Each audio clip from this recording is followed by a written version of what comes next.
Florida Republican congressman and Army combat veteran now says he supports a ban on future purchases of AR-15 style weapons, assault weapons. His powerful piece in the New York Times opinion page is headlined, "I'm Republican, I appreciate assault weapons, and I support a ban." Congressman Brian Mast joins us now. Congressman, thank you so much for being with us. It's an interesting discussion. Why this change of heart? Why now? Look, when I was on the battlefield and I saw an opportunity to save a life, I didn't have a conversation about it. I acted. That's the way we do it on the battlefield. That's what makes sense. It's common sense, and that's what needs to happen here. So you're saying that banning AR-15 weapons is a chance to save a life? I believe that. That's why I came out and said this. You know, I look at the platform that I carried, an M4 carbine, very similar to an AR-15. I was carrying that weapon on the battlefield in the most dangerous country on earth for one reason, because of its lethality. It was the best weapon that the Army could give me to go out there and make sure that I could eliminate our enemies. I can honestly say that my community and my kids in our schools, I don't think that they're made safer by the general population of civilians having unfettered access to the best weapon the Army could put in my hand to go out there and kill our enemies. Your colleagues asked the question, though, why take this out of responsible gun owners' hands? Why take this from the well-trained, adept gun users who obey the law and want to use an AR-15 style weapon for target practice? I love the well-trained gun owner, the responsible gun owner. I am one. I'm a rabid concealed carry guy. I usually carry a 9mm, and I think that's one of the most important points about this. I carry a 9mm because I don't want to die because of a lack of shooting back one day. That's why I carry one.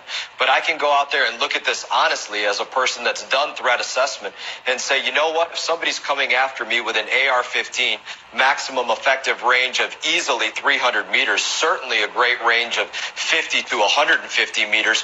My max range with my 9mm, maybe 20, 25 meters, probably not 30 meters on a good day. I'm not going to have that opportunity to defend myself. And, so it's just in that I think it's a common sense approach because we're not concealing and carrying AR-15s. You know, the Supreme Court has said that, yes, Americans have the right to bear arms, but not the right to bear any and all arms. What do you mean? And, I think that's an important point. We don't have unlimited access to the automatic weapons that I carried on the battlefield. I can't go out there and get a SAW automatic weapon. I can't go out there and get hand grenades or an AT-4 rocket launcher or a law rocket. These are things that I can't get. We respect that the Second Amendment is a God-given right. That right to defend ourselves, it's unimpeachable, but it doesn't mean every single arm. Let me ask you very quickly on Florida Governor Rick Scott and also this debate at the national level about raising the minimum age you can purchase really all firearms to 21. Do you support that?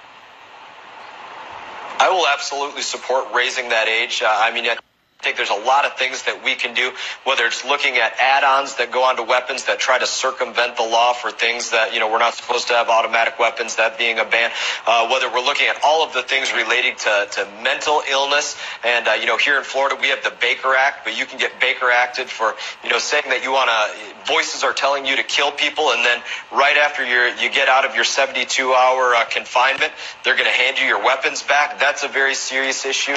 We got to look at all of the failures that exist with existed with the FBI and all of the things at the local level. You have to look at school security and making sure, in my schools here in Martin County, Florida, where I'm sitting right now, they know that I'm Congressman Brian Mast. But when I walk up to the window in their office, they still make me show a piece of identification before they let me in the door. We can't be letting people just walk in. And, there's a lot of things beyond that we can do. But I'm going to be supporting, these measures if that means that we can save a life. I'm never going to regret saving a life. Congressman Mast, thank you for joining us tonight. Thank you for your service. Appreciate it. Thank you.